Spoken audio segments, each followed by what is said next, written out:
For the past 20 years, my wife Evie and I have been the victims of criminal activities perpetrated by a small network of individuals who are out to destroy us personally, professionally, and financially. This network of individuals is manipulating the banking system and the criminal justice system for the purposes of sabotaging our credit and our credibility. Up until a year ago, Evie and I had never had any run-in with the law whatsoever. We are not criminals, nor are we fugitives from justice, nor are we crazy. We are simply artists and filmmakers who are being racketeered on. We believe there are to be a malignant tumor of Star-Wackers in Hollywood. How many people do you know personally who have died suddenly and mysteriously in the past 5 years? I have personally known 8 actors, all of whom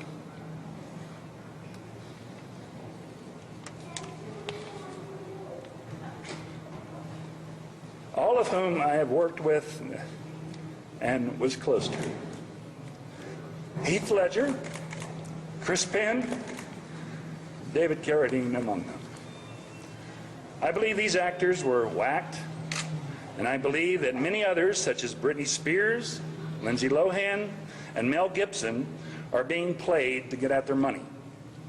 In the meantime, many a celebrity's image and marketability is being co-opted and destroyed. Google helps out by keeping the negative stories near the top of a celebrity's web page because it's the negativity that brings in the advertising revenue. In my own case, my ex-attorney Lloyd Braun has joined this tribe of bottom feeders by creating his own celebrity gossip website. What is wrong with that picture? When your own attorney starts defaming you, who do you turn to defend you? Lloyd Braun also claims to have come up with the idea of The Sopranos, so he's obviously familiar with the ways and means of organized crime. Unfortunately, my brother Dennis has made matters worse by buying a house from Mr. Braun on property Braun originally bought with money he embezzled from me. I recently discovered, much to my surprise, that Dennis is also on the deed to my Santa Barbara property. This is also the work of Mr. Braun, further confounding the validity of the transfer of my fully furnished property in 1992 to Mr. Bruce Berman. I have earned approximately $40 million throughout my career. I have profit participation in some of my films. I am being embezzled from by this monstrous ring of accountants, estate planners, and lawyers who are mercilessly slandering me and trying to kill my career, and I believe murder me in order to gain control of my royalties. I wish to return to only one thing: work.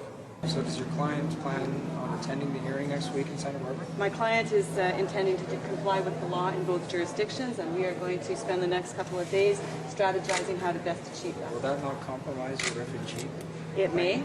We have a number of options available to us now, some of which existed before he made a refugee claim and some which arose yesterday. So we're going to take a look at the best options, and it may be that we do abandon the refugee claim. So in favor of what, citizenship application and sponsorship? There are numerous options: work permits, permanent resident status. There are all sorts of options. This is what we need to discuss in Liberty. And do you understand how paranoid and delusional your client sounds? I'm not going to comment.